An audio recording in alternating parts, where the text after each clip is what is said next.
Bonjour à tous, j'espère que vous allez bien. Alors, nouveau numéro hors série du podcast Entre deux mondes. Et durant ce numéro, j'ai pu m'entretenir avec une personne qui a beaucoup compté pour moi dans mon parcours. Je l'ai rencontré en 2020 et j'ai eu l'occasion de suivre ses ateliers pratiques autour du développement de nos perceptions extrasensorielles. Alors, cette personne que j'aime beaucoup pour son humilité, son honnêteté dans sa pratique, elle s'appelle Séverine Allenot et elle est magnétiseuse et chamane en Bretagne du côté de Saint-Brieuc.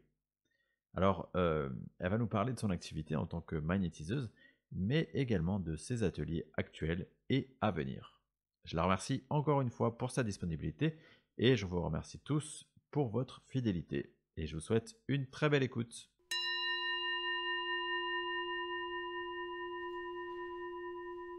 Alors, bonjour Séverine et merci beaucoup d'avoir accepté mon invitation. Je vais commencer par te demander tout simplement de te présenter à nos auditeurs. Bonjour Xavier, ravie de cet échange aussi aujourd'hui.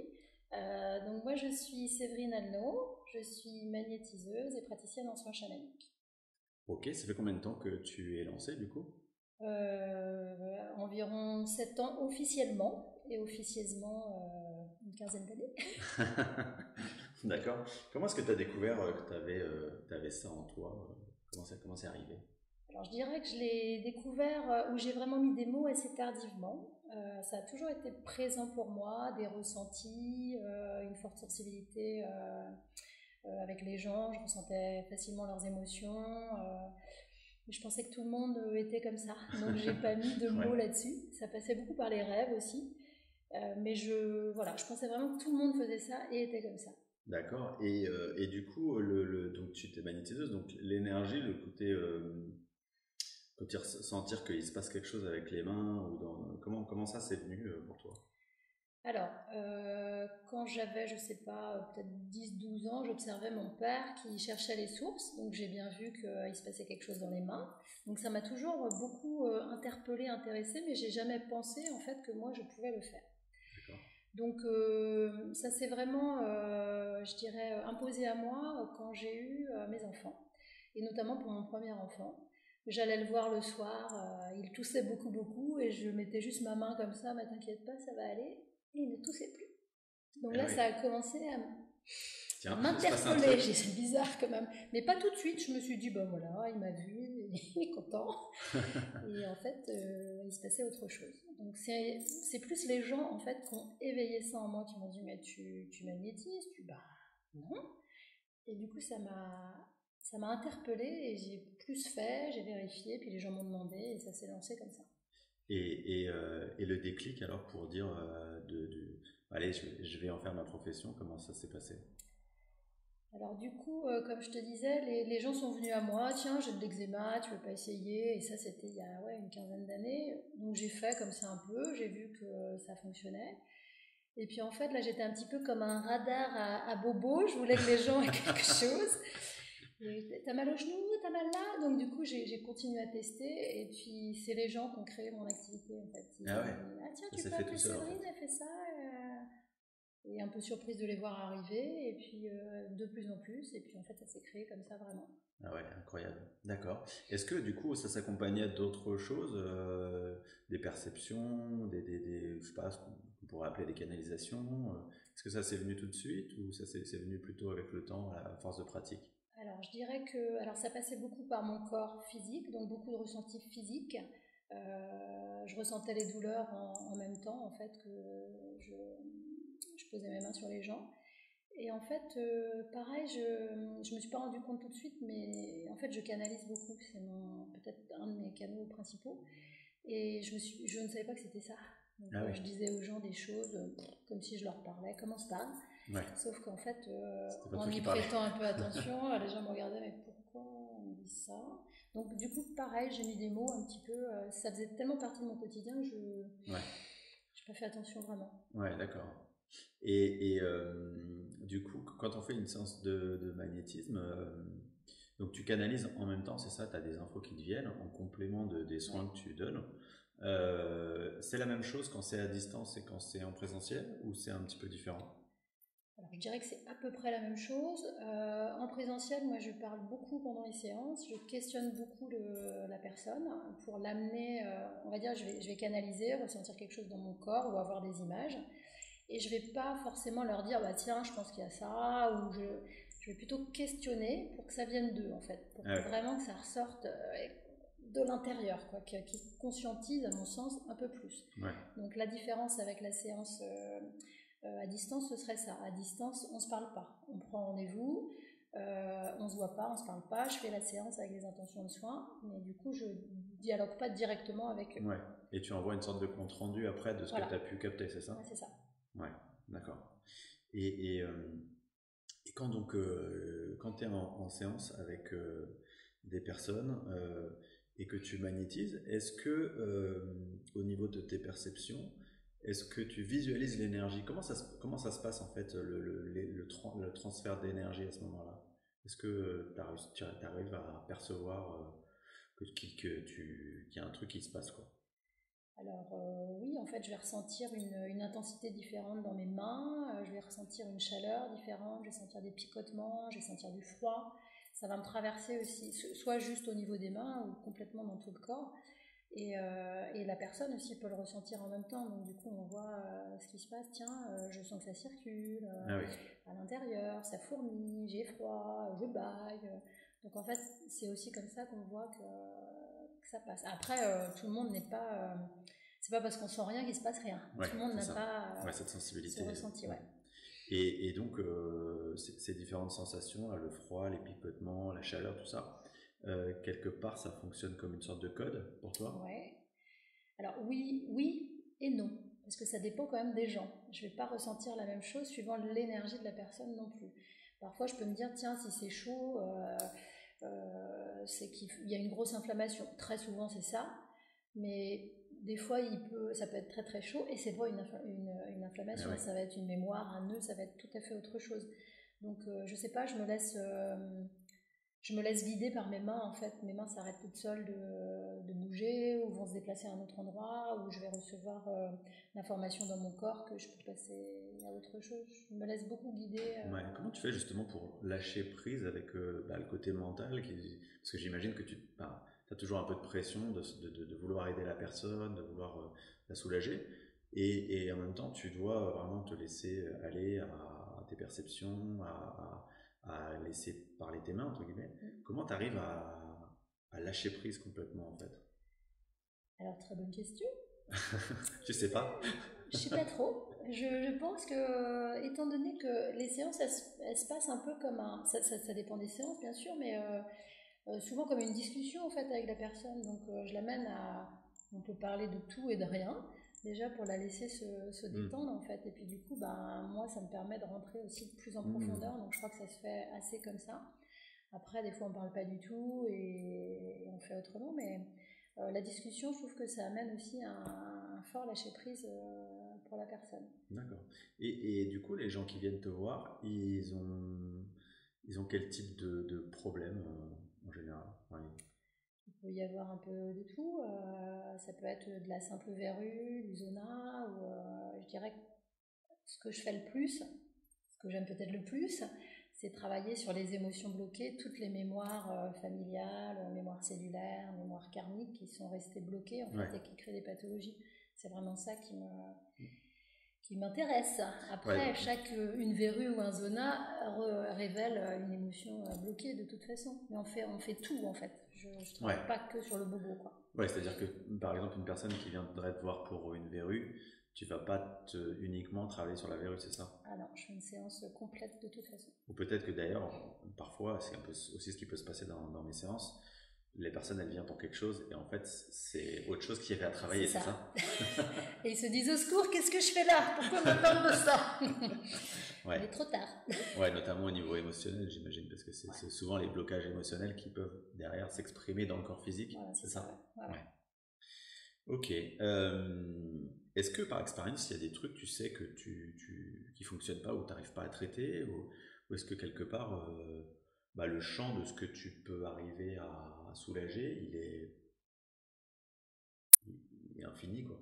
Alors en toute modestie, je dirais que oui, c'est très certainement infini. Ouais. Il y a des choses que je préfère faire, effectivement, mais je pense que c'est infini pour de nombreux praticiens, d'ailleurs, ou tous peut-être. Ouais, ok. Et tout à l'heure, on parlait des perceptions, là, c'est intéressant.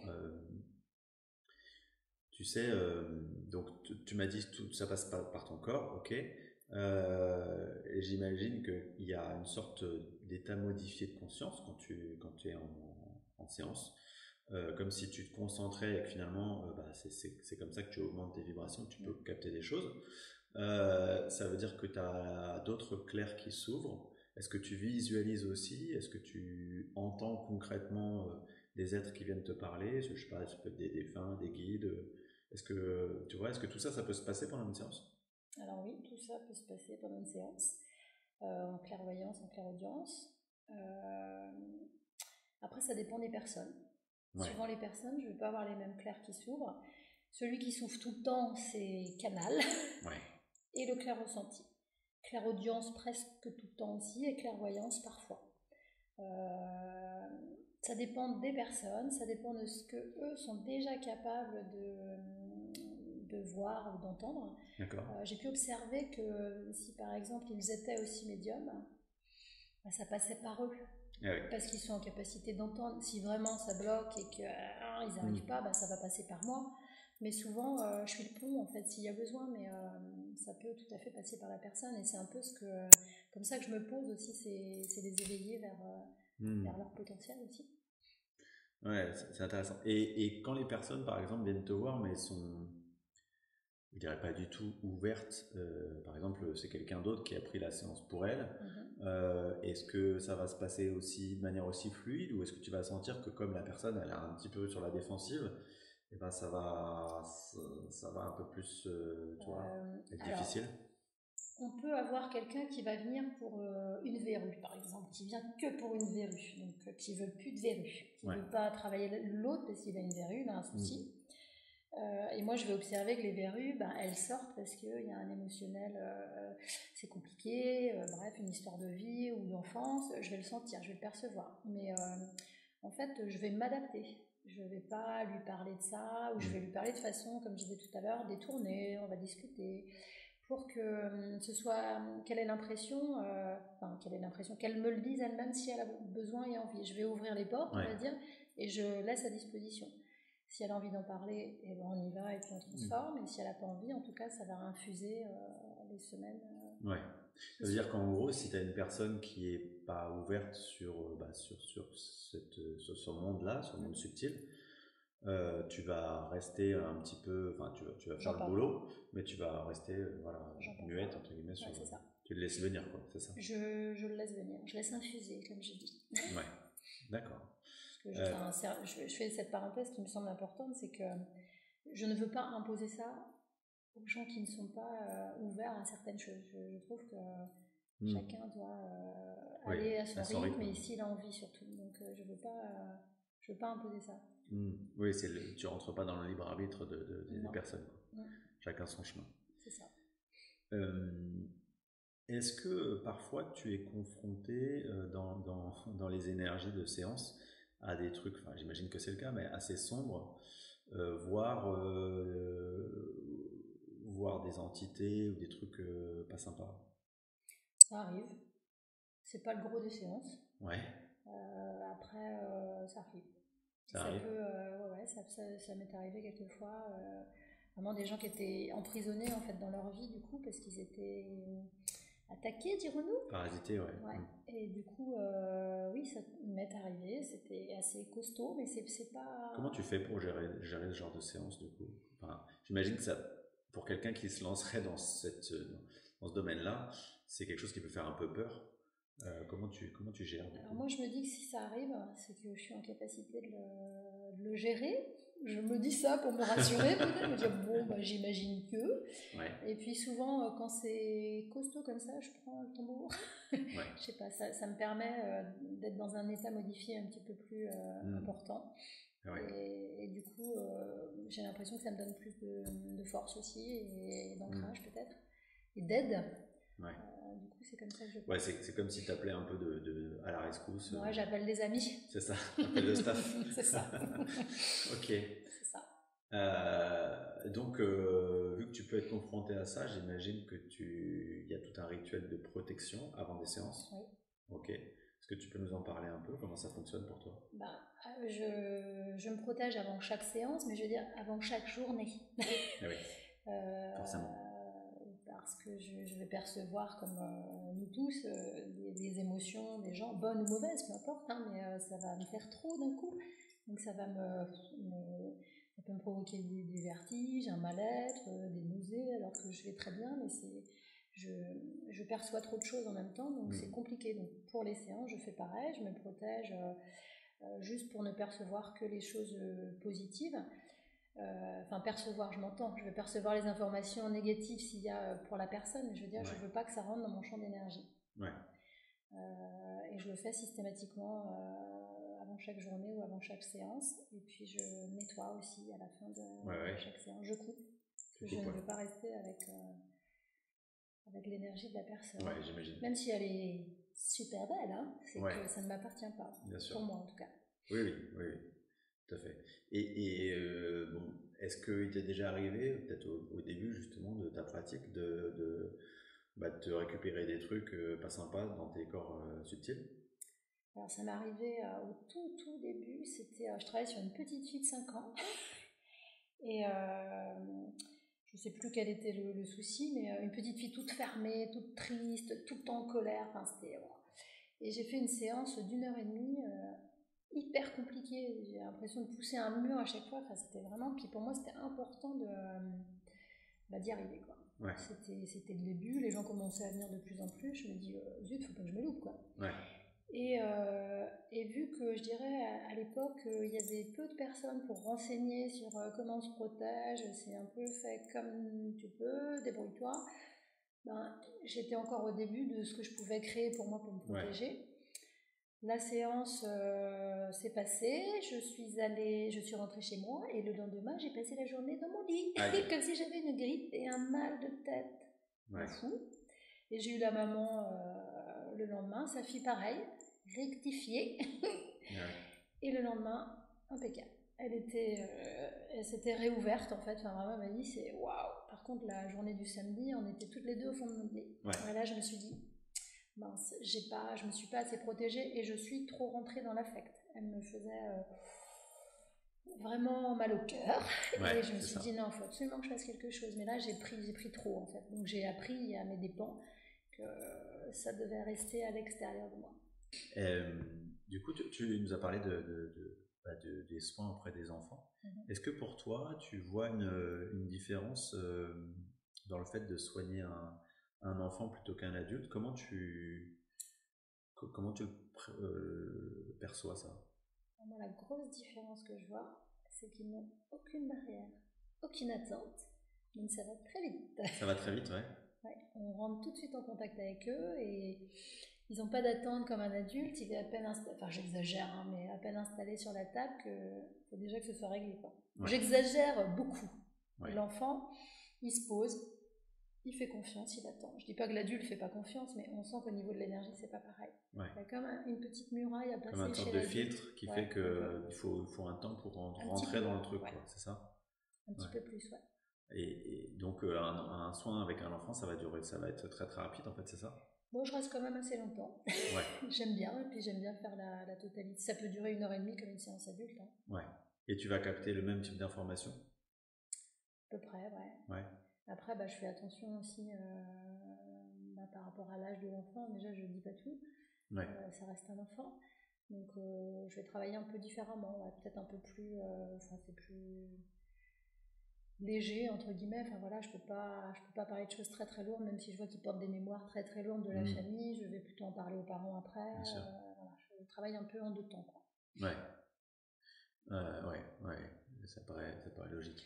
Est-ce que au fil de tes séances, ça fait maintenant un petit moment que tu pratiques, est-ce que tu as noté une évolution dans les énergies des gens? Oui. Une grosse évolution depuis 2 ans. Depuis 2 ans, ok. Vraiment, depuis le confinement. Depuis le confinement, comment tu l'as ressens? Je trouve que les gens sont de plus en plus éveillés et ont envie moi, ce que j'ai beaucoup observé en séance, c'est que le confinement a mis les gens un petit peu en... Enfin, ils ont été obligés de réfléchir, on va dire, de se poser. Enfin, obligés de réfléchir, je sais pas, ils ont eu du temps, ils se sont posés. Et il y a eu beaucoup de choses compliquées, de traumas qui sont remontés. Ah oui. Et en fait, ils sont venus avec, donc pas tous très en forme, mais avec cette problématique, mais qui amenait autre chose. Vraiment, j'ai envie de sortir de ça, parce que je vois bien aujourd'hui que ça m'impacte pour évoluer, quel que soit le domaine, spirituellement, amoureusement, professionnellement, mais comme s'il y avait une chape de plomb, et là, il fallait que ça saute, quoi. Ouais. Donc j'ai vu qu'il y avait vraiment, vraiment beaucoup ça, vraiment une envie de changement. Et au niveau spiritualité, j'ai vu que ça allait extrêmement vite, quoi. Ce qui pour certains pouvait mettre un an ou deux, là, en 2-3 mois, c'était parti, quoi. Ouais, un peu comme si, d'un point de vue global, on était un peu pas dans l'urgence, mais on se disait, allez, maintenant, il faut y aller, quoi. Ah si, je ça dirais ça. Ouais, c'est ça. On pourrait presque On est dans parler l'urgence. d'urgence, ouais. Ok. Ouais. Et justement, alors c'est intéressant parce que ça fait la transition avec une autre activité que tu as développée relativement récemment, tu vas nous en parler. Tu animes des ateliers pour justement s'éveiller, développer entre autres ces perceptions. Est-ce que tu peux nous dire un peu déjà ce que c'est et comment ça t'est venu? Alors, les ateliers, donc ça fait, je sais pas, 4 ans, peut-être 5 ans, je sais pas trop que je les anime, mais ils ont évolué avec moi aussi, parce que mes énergies évoluent aussi. Mais je dirais que, à nouveau, ce sont les gens qui m'ont demandé comment vous faites, comment on peut faire ça, comment on peut se protéger, comment je peux faire pour développer ça. Du coup, je me suis dit, je vais leur parler de mon expérience peut-être, je vais chercher, je me suis documentée, moi je me forme aussi régulièrement. Et je me suis surtout dit, pour moi ça avait beaucoup d'importance de proposer ce genre d'atelier parce que il y a 15-20 ans, quand j'ai vraiment commencé à m'intéresser, mais pour moi, à tout ça, je n'ai trouvé très peu de personnes qui souhaitaient répondre. C'était un peu, je sais même pas comment dire, c'est chacun garde son truc, et moi ça m'a beaucoup dérangée. Je me dis, j'ai trouvé dommage qu'il n'y ait pas ce partage. Et les livres, c'est pareil, il n'y en avait pas autant qu'aujourd'hui. Ouais. Et quand on en achetait un, on le cachait sous 15 livres normaux, donc c'était un peu compliqué. Donc les gens commençaient à me demander, du coup j'ai créé un premier atelier, un deuxième, un troisième, et puis ça s'est fait comme ça. Donc pour répondre à ta question, les ateliers, donc il y en a un qui s'appelle Je libère mes perceptions, donc je développe un peu, je te donne juste les titres. Ouais, vas-y. Juste grossièrement, donc ça va se passer sur 4 jours, et au fil de ces 4 journées, on va aller travailler de façon très ludique à développer les perceptions, tous les clairs. En fait. Donc quelque chose de très pratique finalement, c'est pas de la théorie, c'est que du travail. C'est que du travail en groupe, petit groupe. Ça peut être, on peut passer sur du dessin, du chant, du son, de la télépathie. Enfin, il y a pas mal de jeux aussi, du pendule et du tambour aussi, parce que pendant ces journées, on fait 2 voyages environ au tambour pour libérer justement ce qui pourrait nous empêcher d'aller vers ces perceptions. Ouais. Donc, oui, parce qu'en fait, il y a toujours dans cette quête d'aller chercher en soi ce qui va nous permettre de nous reconnecter. Il y a toujours aussi une notion de nettoyage de tout ce qui a balayé, entre guillemets, c'est ça. Pour pouvoir aller Gros justement. ménage. C'est ça. Et donc ça, c'est aussi une partie de ce qui se passe dans ces ateliers, c'est ça? Oui, parce que tout est en nous, en fait. Après, l'idée, c'est je le sors quand, je le sors comment. Moi, je ne me pose pas, je vais vous apprendre, je vais vous partager mon expérience, ce que j'ai pu lire, ce que j'ai pu aussi retenir de mes formations. Après, j'impose rien, je partage. Et puis surtout, on va chercher à l'intérieur ce qui est déjà là. Et on s'autorise à l'utiliser. Ouais. Donc, alors, pour le coup, je peux témoigner effectivement, puisque j'ai fait partie d'un de ces ateliers sur le développement des perceptions. Et il y a un point qui est intéressant, c'est que, tu me diras si je me trompe, mais j'ai la sensation que c'est très... tu t'adaptes au groupe en fait, c'est-à-dire que tu vas... c'est pas un atelier figé, ce sont pas des ateliers figés, mais c'est des ateliers qui s'adaptent aux énergies des membres qui y participent, et c'est des petits groupes, tu as dit 3-4 personnes, peut-être un peu plus des fois, mais en gros ça veut dire qu'à chaque fois toi tu vas séquencer un peu l'atelier selon les attentes des personnes ou selon ce qu'ils sont capables d'aller chercher en eux. Tout à fait résumé. Ouais, je prends des petits groupes, voilà, entre 3 et 5 personnes pour pouvoir justement avoir un accompagnement individuel pendant ces journées. Ouais. Chacun va vivre des choses différentes. Donc je veux pouvoir, dans la mesure de mon possible, en tout cas, répondre à chacun. En plus, les groupes petits comme ça, les petits groupes comme ça interagissent beaucoup entre eux. Les groupes se forment jamais par hasard. On en échangeait tout à l'heure. Il y a des problématiques communes, des envies communes. Donc, je trouve que c'est plus facile dans un petit groupe que dans un groupe de 20 personnes, quoi. Ouais, c'est évident. Pour moi, c'est évident. En plus, c'est rassurant effectivement pour les personnes qui y participent parce que on sent bien qu'il y a une approche qui est personnalisée pour le coup, et on n'est pas fondu dans un groupe où on se dit bah, peut-être que ça convient plus à un tel qui est à côté de moi, qui est peut-être un peu plus avancé ou un peu moins avancé sur le chemin, alors que là c'est presque sur mesure, quoi. Presque, quoi. Après, j'ai une trame commune sur tous les ateliers, mais effectivement, ça ne me gêne pas du tout de faire autre chose, quelque chose que je n'avais pas prévu, ou de ne pas le faire parce que je fais... Et ce qui est important pour moi, dans quels que soient les ateliers que je peux proposer, c'est que tout le monde puisse parler. J'ai vécu ça dans le voyage, ou moi j'ai ce ressenti, qu'est-ce que tu en penses, qu'est-ce que vous en pensez au groupe. C'est important pour moi qu'il y ait ces cercles de parole aussi, qui pour moi font partie vraiment intégrante des soins aussi. Oui, d'accord. C'est-à-dire qu'il y a une interaction nécessaire dans ces groupes pour que chacun partage ce qu'il a pu percevoir, ou qui pose des questions sur comment il peut travailler lui-même avec qui il est et ses capacités. Et puis le fait de poser les choses, ça permet de conscientiser, on s'entend dire le truc. Ah oui, effectivement. Je trouve que ça ramène dans la matière, ça ramène autre chose. Et c'est des temps qui sont longs parfois, mais importants, je trouve. Donc, tu as parlé du premier qui est de travailler sur ses perceptions, de développer ses perceptions. Du coup, tu en as développé d'autres. C'est quoi les thématiques? J'en ai un autre qui s'appelle Voyage dans la roue médecine. Donc, on va travailler avec les 4 directions. Et sur chaque direction, donc l'Ouest par exemple, je vais travailler sur un thème que j'ai choisi comme ça, que j'adapte vraiment à mes envies. Je fais pas forcément quelque chose de très standard. Parce que j'aime pas ça. Donc je m'adapte, là j'ai envie de faire ça, je fais ça. Et sur ces ateliers, donc c'est pareil, c'est sur 4 journées. Parfois on en rajoute une 5e après à la demande du groupe ou pas. Souvent on le fait. Et dans ces ateliers, on va mélanger la créativité sans avoir besoin d'être artiste, mais on va faire descendre dans la matière ce qu'on a vécu en voyage, ce qu'on s'est dit, ou par différents exercices. Donc c'est beaucoup mélangé.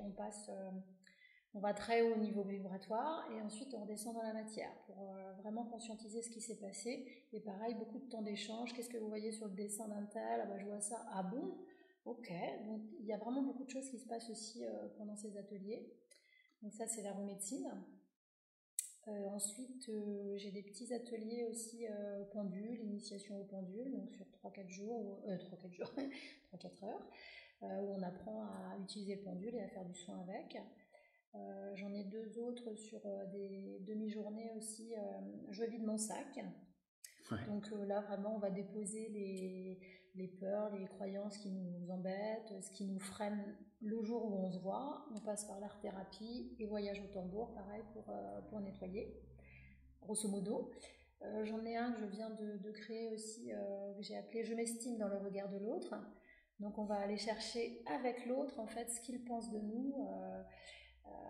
Je vais interroger par exemple Xavier, que penses-tu de moi? Il va me dire tiens, en te voyant, parce que les gens ne se connaissent pas parfois, je pense ça, ah bon, je reflète ça, ok, aller chercher vraiment ses qualités, puis on va travailler en art-thérapie et au tambour autour de ça. Donc là, c'est descendu dans mon chapeau il y a un jour ou 2, donc voilà. Donc je ne l'ai pas encore proposé, enfin je l'ai proposé mais il n'est pas commencé. J'ai aussi l'oracle, je l'ai appelé l'oracle qui m'aime. Donc sur plusieurs matinées. Donc ça c'est né pendant le confinement. J'ai envie de créer un oracle et puis j'ai envie de le proposer. Et puis ça a mis un peu de temps parce que j'étais pas mûre. Et puis un jour j'étais mûre. Donc ça se passe sur une matinée ou une après-midi. Et on va créer 2-3 cartes avec un thème à chaque fois. Et en fait ça passe par l'écriture, le dessin ou collage. Et en fait, c'est un cheminement à chaque fois. Je vais parler d'un thème, je dis qu'est-ce que vous pensez de ça, vous m'écrivez, ou on part en méditation. Et en fait, ça fait énormément travailler à l'intérieur, plus qu'on ne pourrait penser. Ouais. Et ça infuse, on se voit à peu près toutes les 3 semaines. Et ça infuse, quoi. Et ça continue à bosser. Et le jeu, du coup, vraiment, on se l'approprie vraiment. C'est notre jeu, quoi. Quand on tire la carte là, on sait par quoi on est passé quand on l'a dessiné, quoi. Donc ça, c'est l'oracle qui m'aime. Et j'en ai un autre, un dernier, qui commence au mois d'octobre sur un cycle de 9 mois qui s'appelle Se dire oui. D'accord. Et donc, ce sera avec une autre praticienne en art-thérapie. Et du coup, sur des journées entières. Et on ira travailler, mélanger les pratiques, le son, les balades en nature, l'art-thérapie, le chant, enfin, tout un mélange sur 9 mois. Parce que du coup, alors ça se passe concrètement à la fois en cabinet, donc tu officies à Saint-Brieuc, et aussi en extérieur, c'est ça? Oui. Alors évidemment, moins en hiver qu'en été, j'imagine. Ça dépend. Ça dépend. C'est vrai que c'est plus plaisant, mais après, je vois celui-là, il va commencer en octobre. On a prévu de faire. On va sûrement aller sur un lieu bord de mer, si ça ne change pas. Ouais. Donc, de pouvoir aller pendant 1 heure ou 2 à la plage ou dans la nature, recueillir des choses, des objets pour pouvoir créer après un tableau avec les feuilles qu'on a trouvées par terre, un escargot peut-être, pourquoi pas, un coquillage, et puis des pratiques aussi en extérieur. Alors, j'imagine que les personnes qui nous écoutent, elles se posent la question de est-ce que pour venir dans ces ateliers, il faut déjà être avec Bac+4 spiritualité, ou est-ce qu'on peut y venir quand on est novice et qu'on s'éveille, entre guillemets, tout juste à ce monde subtil? Bac+12 obligatoire. Non, pas du tout. Au contraire, justement, moi je ne suis pas du tout restrictive là-dessus. Ouais.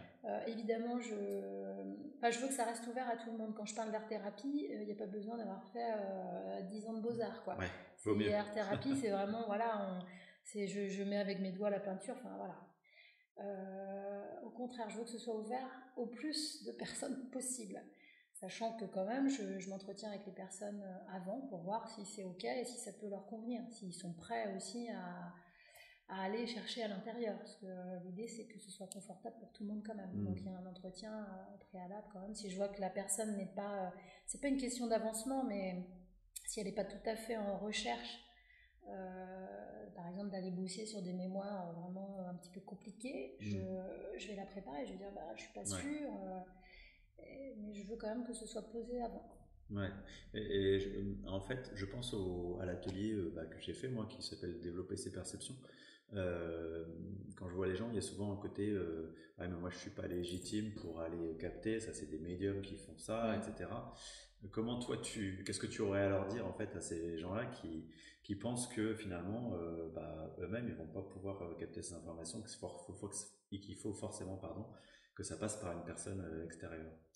Moi, je leur dirais et je leur dis que tout le monde a des perceptions. Il n'y a pas de limite, en fait. C'est que les perceptions sont en sommeil. On les utilise ou pas au cours de notre vie. On a toujours le choix de ça. Et qu'on peut toujours venir voir ce qui se passe et qu'on n'est pas. Il n'y a personne de mieux ou de moins bien. Il y en a qui vont être clairvoyants, d'autres clairaudients, d'autres rien du tout. Enfin, rien du tout dans les perceptions. Au début, ils ont l'impression. Ouais. Et puis, en fait, au fur et à mesure, tiens, moi je sais faire ça. C'est toujours en fait pour moi un problème de confiance. Ouais. C'est qu'on se dit non, moi jamais je pourrais faire ça. Mais tout le monde peut faire ça. Ouais, tout le monde peut dessiner, tout le monde peut faire du vélo. Enfin, il faut juste essayer en fait pour moi. Oui, c'est une question d'entraînement et probablement effectivement de confiance, d'être capable d'apprendre à lâcher prise. Ouais. Le fameux lâcher prise, hein, c'est très galvaudé, mais quelque part c'est la bonne notion, parce que c'est ça, c'est comment j'arrive à me faire confiance et me dire que si je suis capable d'aller capter des choses. Alors ça ne veut pas dire que du jour au lendemain on va devenir médium, hein, parce que c'est pas forcément notre mission de vie, mais au moins on peut arriver à capter des éléments, à se relier à des choses qui sont à l'intérieur de nous. Rien que pour se faire du bien à soi. Ouais. Quelqu'un, moi je prends l'exemple d'une dame là, que j'ai eue récemment, donc ça me fait penser, elle a un très très fort magnétisme, d'autres dons, dons de médiumnité, et elle me dit qu'est-ce que je vais faire de ça? Bah, je dis pour vous déjà, quand vous avez des maux, je sais pas, vous avez mal au ventre, bah, vous posez vos mains. Ouais, Ah bon, on peut? Bah bien sûr, j'ai envie de dire que la première personne à qui on peut faire du bien, c'est soi. Ouais. Donc déjà, si on le fait pour soi, c'est parfait. Si on le fait pour l'entourage, c'est parfait. Si on en fait son métier, c'est parfait aussi. Mais c'est pas aller à la découverte de toutes ces perceptions, c'est pas forcément pour en faire une activité. C'est pour son mieux-être d'abord. Ouais. Après, on voit ce qui se passe, mais oui, après on peut choisir. On a toujours libre arbitre de se dire tiens, je vais exploiter ça autrement ou pas. Ouais. Mais effectivement, au moins déjà, on va balayer pour pouvoir se reconnecter. Parce que finalement, c'est ça, à ce qu'on est capable de percevoir. Ouais. Pour soi, pour sa famille, pour aller bien, tout simplement. Ouais, et j'imagine que ça fait 4-5 ans que cet atelier tu l'as développé. Tu dois avoir tu dois avoir un certain suivi avec ces personnes que tu as eues en atelier. Est-ce que tu as réussi à voir un petit peu la transformation ou des transformations qui s'opèrent? Est-ce que tu as des profils que tu suis et ça te valide quelque part dans tout ce que tu as? Bah, j'en ai un devant moi. Ouais. Déjà, si je peux me permettre. Je pensais pas à lui. Bah, moi, je pense à lui déjà, parce que là, tout de suite, bah oui, je vois énormément de transformation, de réalisation.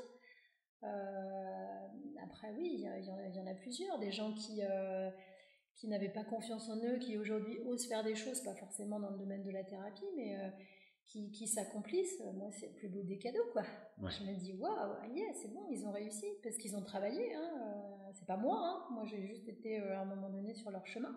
Mais du coup, après, des fois, je les recroise en séance ou juste comme ça.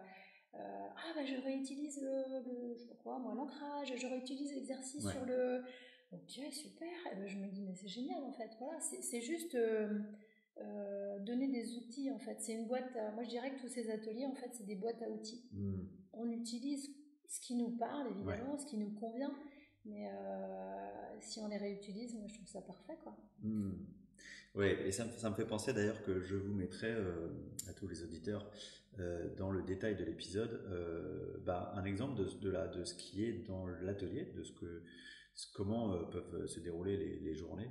Alors on l'a vu, hein, enfin on l'a entendu, c'est à chaque fois un peu différent, mais il y a quand même une trame de fond et donc c'est intéressant de voir un peu tout ce qu'on va pouvoir travailler dans une seule et même journée, sachant que du coup ces ateliers sont sur 4 jours, tu m'as dit?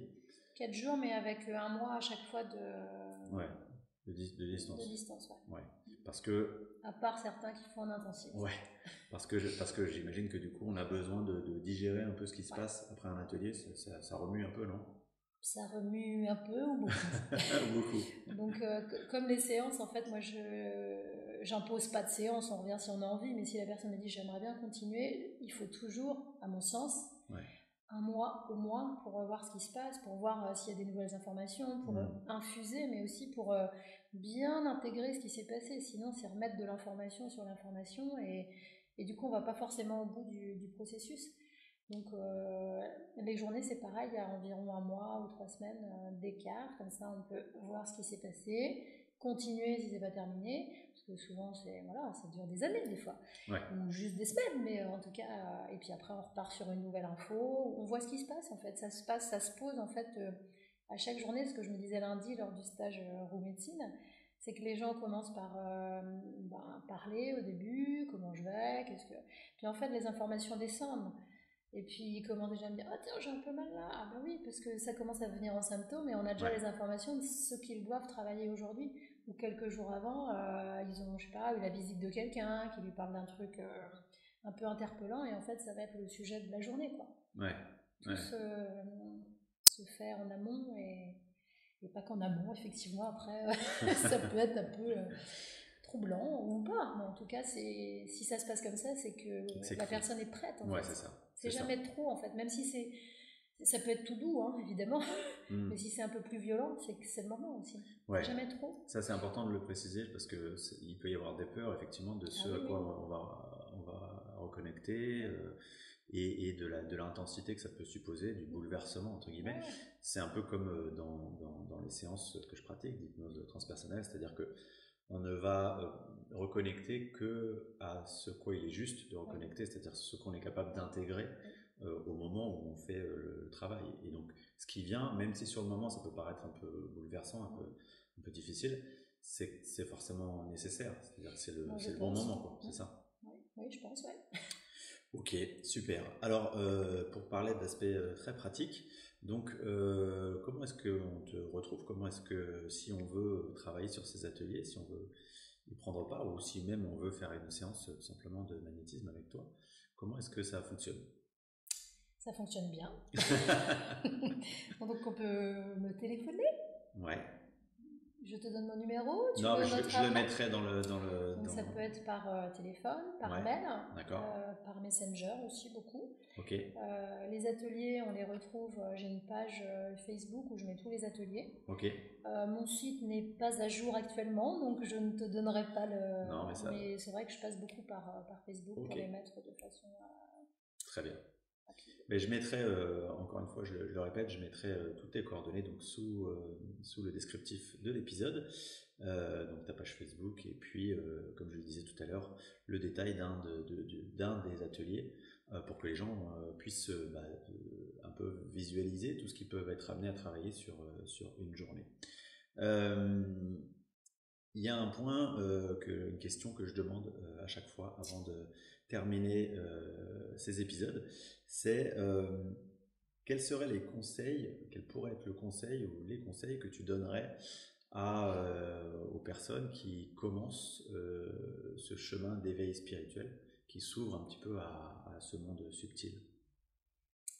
Alors les conseils que je pourrais leur donner aujourd'hui en 2022, c'est de ne pas hésiter à en parler. Ouais. Déjà, je trouve qu'aujourd'hui, il y a quand même beaucoup de personnes à qui on peut en parler. Donc déjà, je trouve que c'est important. On peut trouver des réponses déjà sur des choses qui nous questionnent. Je dirais aussi de ne pas avoir peur de ce qu'on ressent, d'accepter, parce que c'est un cadeau en fait qu'on se fait, qu'on peut faire aux autres après, mais je dirais que c'est un cadeau à soi. Et c'est peut-être tout ce que je dirais. Ok, super. Séverine, merci encore 1000 fois d'avoir accepté mon invitation. Merci aussi. Et je vous encourage à vous intéresser aux travaux de Séverine. Pour l'avoir testé moi-même, il y a eu un avant et un après. Donc voilà, à vous de jouer. Merci beaucoup. Xavier.